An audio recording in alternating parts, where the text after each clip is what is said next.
Hoje nós iremos conhecer mais detalhes do A300, primeira aeronave construída pela Airbus e também o primeiro wide-body bimotor da história.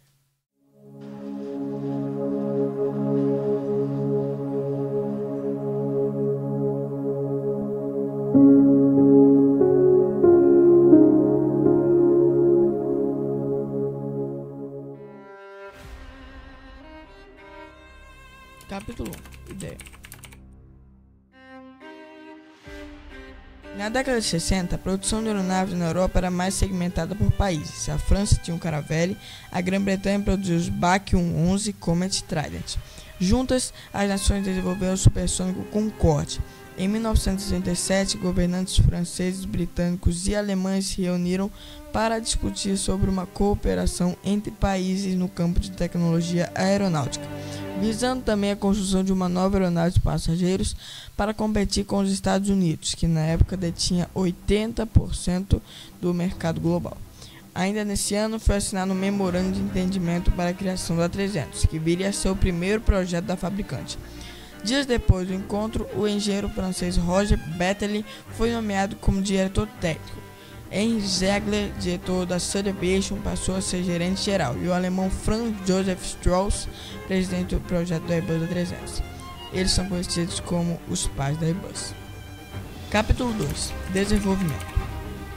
No início da criação da A300, os pais da Airbus foram criticados e alertados de que a aeronave por ser um bimotor não iria sobreviver em um mercado onde os trijatos norte-americanos DC-10 e Lockheed TriStar estavam sendo desenvolvidos e competiriam diretamente com o modelo europeu. Para equipar o A300, Bettelin usava o motor com maior potência e a Rolls-Royce já estava desenvolvendo o novo, o RB211. A fabricante de motores prometeu criar uma versão mais potente para equipar o Airbus, que seria o RB207.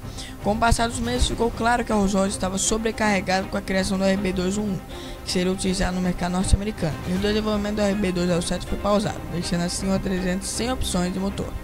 A princípio, o A300 já havia sido projetado para acomodar 300 passageiros, mas essa versão estava elevando os custos do projeto, principalmente por conta da necessidade de motores mais potentes. Então, em 1969, durante a feira aérea de Le Bourget, foi oficialmente lançado o A300B, uma variante menor da aeronave que teria capacidade para 250 passageiros, permitindo a utilização de motores com menor potência, como o RB211 da Rolls-Royce e também o CF6 da General Electric ou JT9 da Pratt & Whitney. As modificações deixavam o novo Airbus agora ainda mais atrativo e mais econômico do que os seus concorrentes.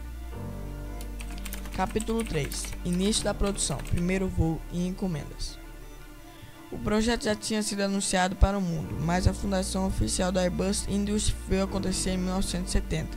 Nesse ano, o A300 já começava a ganhar forma e os motores para o primogênito da fabricante europeia haviam sido definidos, o CF6-50A norte-americano General Electric.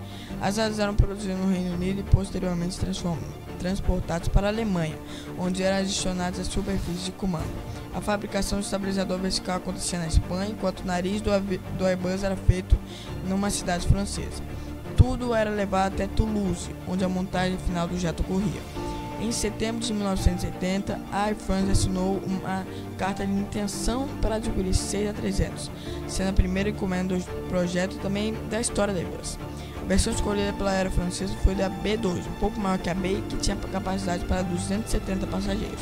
No mês de setembro de 1972, o primeiro A300, já completamente montado, foi apresentado ao público pela primeira vez durante uma cerimônia, e 30 dias depois aconteceu o primeiro voo.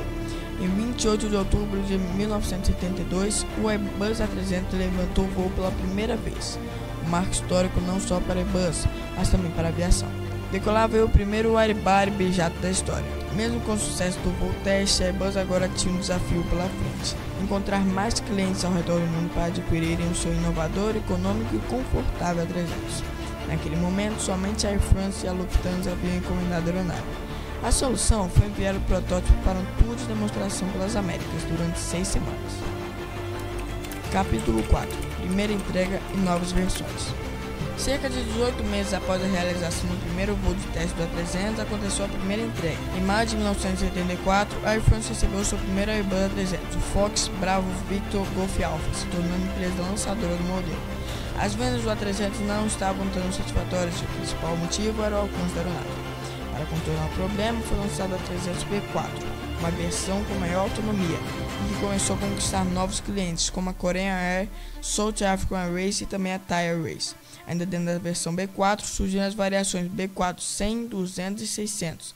Essa última teve a fuselagem levemente alongada, aumentando ainda mais a capacidade de passageiros.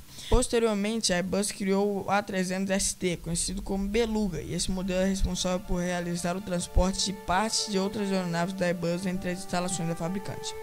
Na América do Norte, que era um dos principais focos da Airbus para bater de frente com as suas concorrentes, nenhuma empresa parecia mostrar interesse no inovador widebody. Até que em 1978, a Eastern Airlines quebrou o tabu e encomendou 23 unidades do A300, passando a ser a primeira operadora do modelo no país. Ano mais tarde, o jato conquistou a American, que veio operar 35 unidades, a Continental, a atual United, que teve 23 deles em sua frota, e também a icônica Pan Am, que chegou a ter 13. Capítulo 5. O Airbus no Brasil. O primogênito da Airbus pousou pela primeira vez no Brasil em 1973, no Rio de Janeiro, e também passou por uma feira de aviação em São José dos Campos. Durante sua passagem pelo país, o A300 realizou voos de demonstração, e Omar Fontana, presidente da Transbrasil, estava a bordo de um deles e mostrou interesse na aeronave. A companhia de Omar Fontana chegou a encomendar 3 unidades, mas o DAC não autorizou a aquisição, e a Transbrasil jamais recebeu seus sonhados A300. A Cruzeiro encomendou um par de A300 da versão B4 e eles chegaram no mês de junho de 1980. A companhia se tornou a primeira empresa aérea a operar o modelo no Brasil. Depois de um breve período de homologação e de treinamento das tripulações, o Papa Charlie Lima Alpha e Papa Charlie Lima Bravo começaram a voar regularmente nas cores da Cruzeiro. Os Airbus foram designados em rotas para São Paulo, Rio, Brasília, Belém, Manaus, Miami e Buenos Aires. No mesmo ano em que os A300 chegaram na Cruzeiro, a VASP encomendou 3 unidades da versão B2, a de menor alcance. Os dois primeiros, Papa Sierra November Lima e Papa Sierra November Mike, chegaram em novembro de 1982, o terceiro Papa Sierra November em 1983. A companhia os colocou em voos partindo de Congonhas para Manaus, com escala em Brasília, também operações para o Galeão, Salvador, Recife, Fortaleza e Belém, além de outros internacionais charters para Aruba e Orlando, que precisavam de escalas por conta da autonomia. A VASP manteve em sua frota o trio da A300 até 2005, quando fechou as portas, porém 2 deles já não estavam mais em operação. Capítulo 6. O A300 atualmente. O jato da Airbus demorou um pouco para se emplacar, mas depois deslanchou. O último deles foi entregue em 2007 a FedEx, mais de 30 anos após o início da produção. Ao todo, 561 Airbus A300, somando todas as versões, foram construídos e até hoje mais de 200 continuam ativos, a maioria deles na versão cargueira. A FedEx é a maior operadora do modelo com 65 ativos e a UPS é a segunda com 52. Agora, falando de 300 ativos que são usados em transporte de passageiros, é possível encontrá-los em um único país, no Irã. Lá, 5 operadoras aéreas ainda utilizam os idosos da Airbus em voos passageiros. São elas Iran Air, Iran Air 2, Mahan Air, Mirage Airlines e, por fim, Kazam Air.